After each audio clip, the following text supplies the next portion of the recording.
Hello students, good morning. Welcome back to your English classes. Before holidays, we had done till chapter 3. So now today, we're gonna start chapter 4, The Unsatisfied Squirrel. The unsatisfied squirrel. What is the meaning of unsatisfied? Unsatisfied means asantusht, which means the one who is not agree to anything or who be restless. Squirrel means girehri, which means this story is about a squirrel. This is very interesting story and I hope you're gonna enjoy that. Okay, so as you can see that in the starting of the chapter some new words of English are given here, such as lively, squirrel, blink, wink, chase, gaze, muttered, examine, delighted, dragging, exhausted, vigorously, horrible. What you have to do, you have to use these words in your English speaking so that you can enhance your English vocabulary. Okay, let me tell you the meaning also. Lively means zinda dil, squirrel means गिलहरी, blink means आंखें झपकना या झपकाना, wink means एक आंख मारना, chase means to follow किसी का पीछा करना, gaze means to stare at या नज़र से देखना, muttered means बुनबुनाना, examine means जांचना, delighted means खुश होना, dragging means घसीटना, exhausted, there is a misprint in the book, you have to correct it, it is exhausted, exhausted. Exhausted means हाँफना या tired हो जाना, बहुत ही ज़्यादा थक जाना. Vigorously, vigorously means forcefully या बहुत ही मेहनत के साथ करना. Horrible, horrible means भयानक. You're gonna find all these words while reading out the chapter.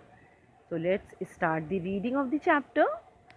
Once there was a squirrel, a very naughty, lively little squirrel, namely Giri.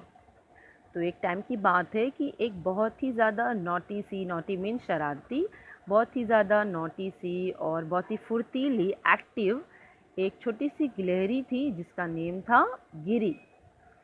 उसका name था गिरी. Up a tree in a blink and down before you could wink. Sometimes she would stand on her two little legs and sometimes she would chase birds. So you must have seen squirrel at home or in the garden or any outside area. तो आपने तो squirrel को देखा होगा, गिलहरी को देखा होगा, कितनी प्यारी होती है ना, बहुत क्यूट सी होती है, बहुत ही तेज़ चलती है, वो बहुत ही फास्ट दौड़ती है. वो एक सेकंड में पेड़ के ऊपर चढ़ जाती है. उतने में तो हम आंख भी झपकते हैं, पलट के देखते हैं वो कहीं और रहती है. इसी तरह से हम अभी उसको अच्छे से देख भी नहीं पाते हैं कि वो एक सेकंड में अपने छोटे छोटे पैरों पे, कभी हम देखते हैं उसको कि अपनी पूँछ उठाए खड़ी होती है और कभी तो वो देखते हैं कि किसी बर्ड्स के पीछे लगी हुई है और उनका पीछा कर रही है, उनको चेस कर रही है.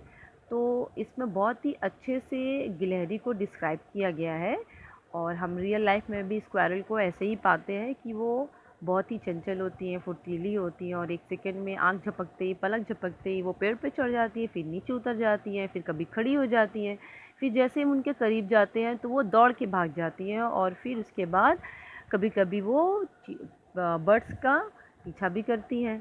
तो इसी तरह से गिरी भी थी, वो भी बहुत ही एक्टिव, नॉटी और लाइवली थी. Okay. What happened one day? One day, Giri was sitting on the branch of a tree, munching walnuts. What is the meaning of munching? Munching is a new word of English. Munching means to eat anything with um,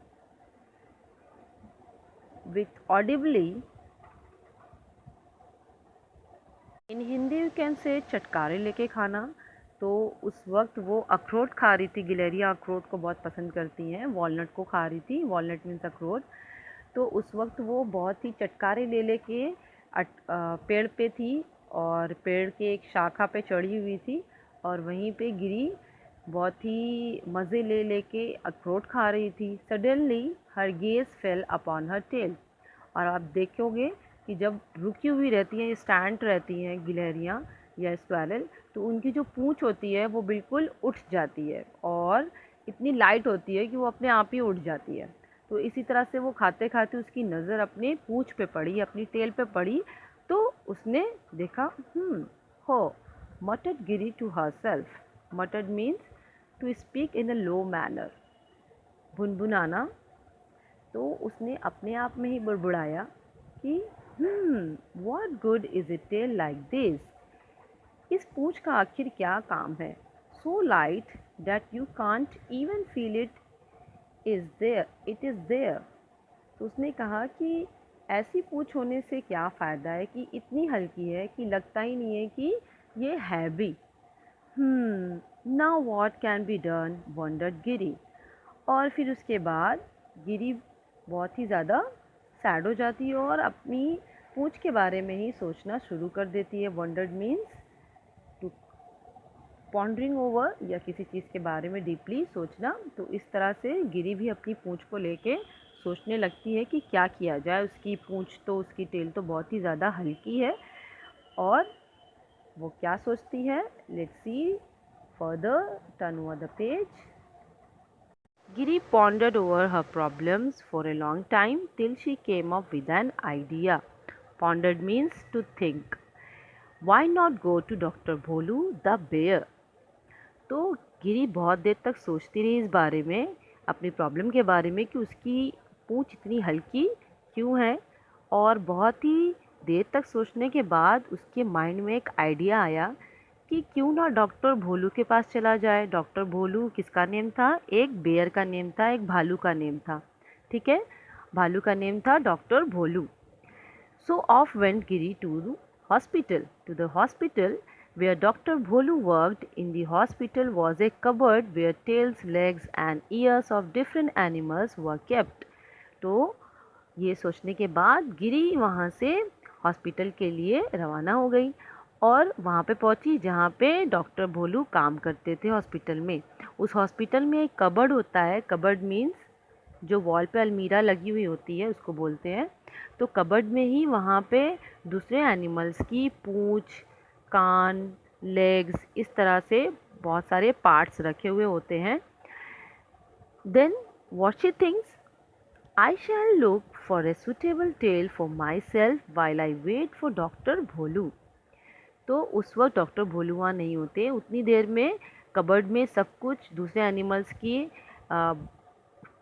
पूँछ, tell और legs और इस तरह से दूसरी चीज़ें रखी हुई होती हैं। तो उतने में गिरी सोचती है कि जब तक डॉक्टर भोलू का मैं वेट कर रही हूँ, तब तक मैं अपने लिए कोई सूटेबल टेल ढूंढ लेती हूँ, कोई सूटेबल पूँछ ढूंढ लेती हूँ इसमें, इस कबर्ड में से। Thought Giri and began to examine them. और फिर उन सब को उसने जांचना शुरू कर दिया। बहुत ही गौर गौर से उसको देखने लगी कि कौन सी पूँछ उसके लिए सूटेबल होगी। After a long time she chose the tail of a monkey. और बहुत देखने के बाद उसने एक मंकी की टेल को चूज़ किया। मंकी, बंदर की पूँछ को उसने चूज़ किया। As soon as doctor Bholu arrived, Giri left on to his table. Okay, जैसे ही डॉक्टर भोलू आते हैं वहाँ पे, वैसे ही गिरी उछल कर उनके टेबल पे पहुँच जाती है। And she started saying, "Please, Dr. Bholu, could you fix this monkey's tail on me?" She asked. और वो बहुत ही प्यार से डॉक्टर भोलू से कहती है कि डॉक्टर भोलू, क्या इस मंकी की टेल आप मेरे में लगा देंगे? Doctor Bholu peered over his glasses and asked. peered means झांकना। और डॉक्टर भोलू अपनी चश्मों को नीचे करके उसकी तरफ झांकने लगते हैं।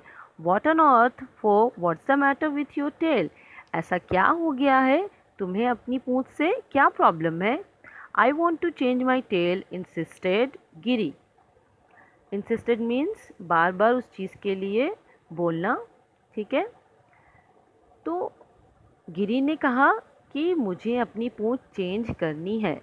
I do not think a monkey's tail is suitable for you, advised doctor Bholu. Doctor Bholu ने कहा कि मुझे नहीं लगता कि मंकी की जो पूंछ है वो तुम्हारे लिए सुटेबल होगी। No no, that can not be, I will not hear of it, you must change my tail, Giri said stubbornly. Stubbornly means जिद्दी, जिद के साथ कहना।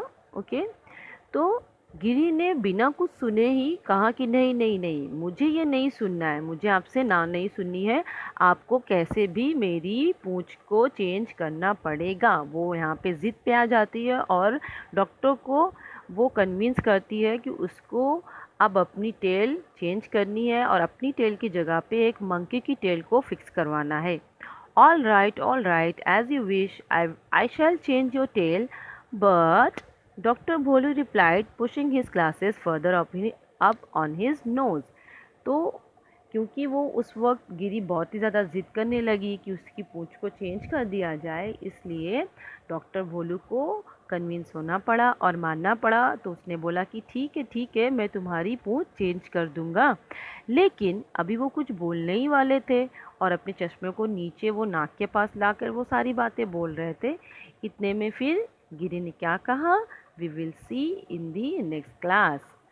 Okay, so I'll see you next class. Thank you.